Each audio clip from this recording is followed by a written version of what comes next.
Good evening and thanks for joining us. You're watching the 9 at Night. I'm Steve Spriester. Now to a deadly plane crash outside of Victoria. 4 people dead after a single engine plane crash in Yoakum. That's about 100 miles east of here. We know a 5th person is being treated at a hospital in Victoria. That's 40 miles south of where the crash happened. Right now, investigators are working to identify the victims. The Texas Department of Public Safety says the plane was preparing to land at the Lavaca County Airport when it crashed. It's unclear what actually went wrong. The National Transportation Safety Board and the FAA are investigating. Tonight, San Antonio police are working to figure out who killed 2 women inside a Northeast Side motel. They were found this morning at the Travelodge off I-35 near Loop 410. Police tell us the 2 people had been shot and were dead when officers got to the hotel. Chief William McManus says they appeared to be in their late teens or early 20s. He also said there did not appear to be a disturbance inside the room, and police have not determined how long the 2 people were dead inside that room before they were found by a housekeeper. Police are now looking over surveillance videos, also searching the area for any witnesses that could help with this investigation. A fire reported at a multi-family home, leaving the people who live here scrambling to find another place to live. It happened about 1 o'clock today. 1 o'clock this afternoon in the 700 block of West Lowwood. As you can see from the image on the screen, no major fire damage was found apart from the smoke inside the building. An older woman inside when that fire started. She was able to leave when fire crews arrived. Authorities are working with the Red Cross to find temporary housing for the 8 to 10 residents of the complex. The cause of the fire hasn't been determined. Investigations are still underway. With just 4.5 months left in her term, Councilwoman Anna Sandoval is resigning her position on the San Antonio City Council.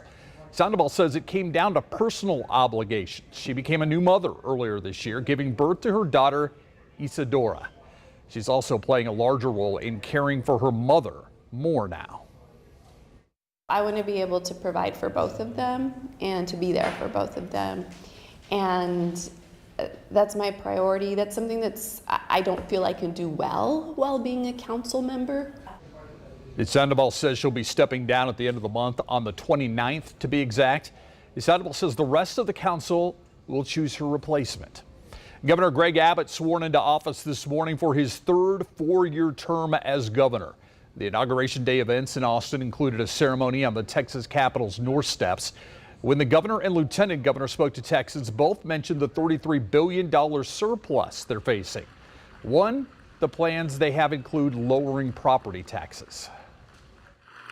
But make no mistake, that surplus does not belong to government. It belongs to the taxpayers.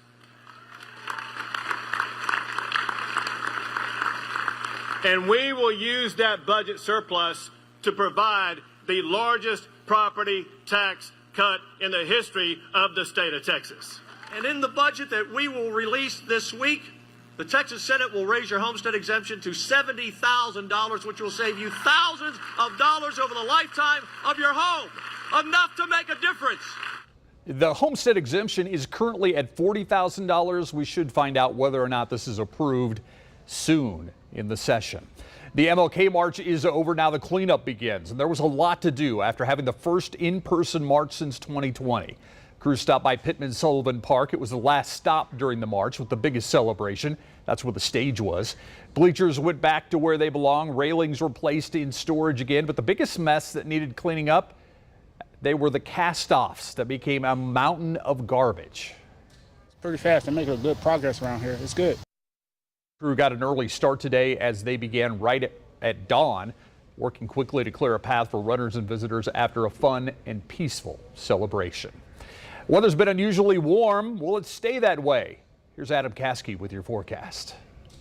Cold front arrives tomorrow morning. With it, the chance for a few very light showers. We're talking 20% chance for the morning commute at 7 a.m. 62 degrees then, but a high of 75. So don't anticipate a big temperature drop from this front immediately. Mainly just a sunny and windy day with much drier air by the afternoon. The dew point's down in the 20s. Thursday morning, we're down to 39. You'll want a jacket then, but by the afternoon, sunny and 72. High temperatures do drop back down to average by this weekend when we're down to 63 for the high on Saturday. It was a bummer of a year for a lot of reasons. 2022 likely a year millions of Americans would like to forget. According to the Census Bureau, more than 3 million people in the U.S. were actually displaced by natural disasters last year. 1 million of those affected are in Florida, which was hit by Hurricane Ian in September. Louisiana also saw a large portion of its population displaced, mainly by a deluge of tornadoes that hit the state last year. The United Nations Refugee Agency has identified natural disaster displacement as one of climate change's most devastating impacts.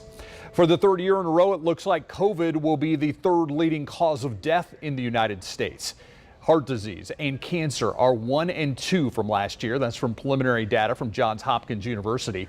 Despite data suggesting there were significantly fewer COVID-19 deaths in 2022 than there were in the first 2 years of the pandemic, more than 267,000 people died of COVID last year. There were more than 350,000 in 2020 and more than 475,000 COVID-19 deaths in 2021. Now, the data is still in the works of being completed. Since the pandemic began, COVID-19 has killed more than 1 million people in the U.S. So how does a trip to Hawaii sound about now? Well, it may be more doable than you think. Off-peak travel times mean smaller crowds and lower prices. 12 on your side's Marilyn Moritz looks at how to land a good airfare. Pack your bags and buckle up. After the holidays, airfares hit a steep descent. We see airfare drop dramatically, almost up to 80% in some cases. Katie Nastro with the bargain hunting service called Going says January and February is cheap flight season. You also have the highest probability of finding a more last-minute-ish deal in January and February versus any other time of year. Off-peak season means airlines have seats to fill. Check out these round-trip fares from San Antonio to Hawaii as low as $388. To New York, $198. If it is a mild winter, it's a great time to visit the city just because, you know, the dining, the entertainment, all of that is indoors. And if Scandinavia is on your bucket list, round trip to Helsinki, Finland is $522. No matter when you travel, Nastro says the key to savings is 2 words. Be flexible. That means consider different destinations, check secondary airports. It's often worth the extra hop or drive, and be flexible on your dates. There's not one specific day to book travel that's going to be cheapest, but there are specific days to fly that are potentially cheaper than others. Now, that would be a Tuesday, a Wednesday, and a Saturday. And if you're thinking about that summer vacation, now is the time to look and book. And if a fare drops after you've bought it, you just contact the airline, cancel, and then quickly rebook at the lower fare. You then use the credit on a future trip. Marilyn Moritz, KSAT 12 News. And coming up tonight on the Nightbeat at 10, we're going to talk about the San Antonio Police Department SWAT team and the way they are negotiating hostage situations or potential jumper situations. Our Dylan Collier and our KSAT Investigates team has that coming up at 10. Well, we're out of time. The 9 at Night returns tomorrow. Have a great night. We'll see you back here tomorrow.